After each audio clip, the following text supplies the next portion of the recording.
Bonjour à tous et bienvenue dans cette nouvelle vidéo où nous allons voir ensemble les mythes et légendes autour de l'incroyable site archéologique de Stonehenge.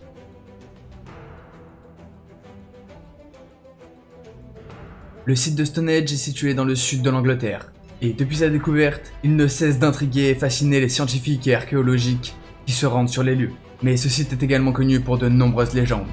Certaines légendes racontent que ces pierres colossales auraient été rapportées d'Afrique par des géants, mais depuis de nombreuses années, les hypothèses les plus folles sont avancées, alors que la plupart des questions restent encore sans réponse. Il est encore difficile de dire comment ces pierres ont été disposées là, mais surtout à quoi elles servaient. Il existe de nombreux écrits qui font référence à Stonehenge, et on s'intéresserait à ce site archéologique depuis le Moyen-Âge. Depuis toujours, les gens chercheraient à savoir pourquoi, comment et par qui les pierres de Stonehenge ont été disposées ainsi. Les plus hautes pierres mesureraient jusqu'à 5 mètres de haut, et pèseraient entre 4 à 30 tonnes. Des groupes de chercheurs qui ont étudié le site ont réussi à classifier les pierres dans deux catégories différentes. La première serait constituée des grandes pierres de Sarcelles. Elles auraient été prélevées à 40 km au nord du site de Stonehenge. Alors que la seconde partie, que l'on appelle les petites pierres bleues, pouvant quand même aller jusqu'à 5 tonnes, proviendrait elle du pays de Galles. Toutefois, ces études ont permis de faire ressortir quelque chose de très étrange. L'ensemble des pierres aurait été taillées, ce qui n'est généralement pas le cas, comme on peut le voir sur différents menhirs ou même pour les alignements de Karnak. Des historiens auraient quand même réussi à retrouver la trace d'anciennes légendes, qui racontent que ces pierres auraient été déposées là par des pouvoirs magiques, et que leur seul contact permettrait de grandes guérisons. Mais d'autres chercheurs s'orienteront plutôt vers une carte cosmique ou encore un lieu de sacrifice.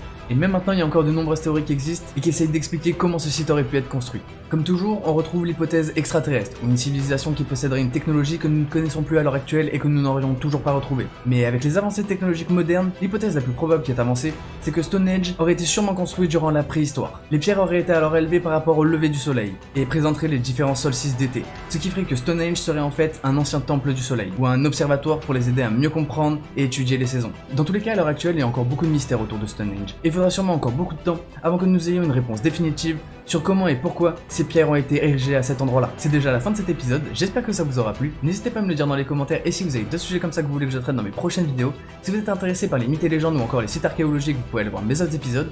Vous pouvez liker, partager et vous abonner. Nous on se retrouve dans une prochaine vidéo. C'était Keep on Fire, peace out.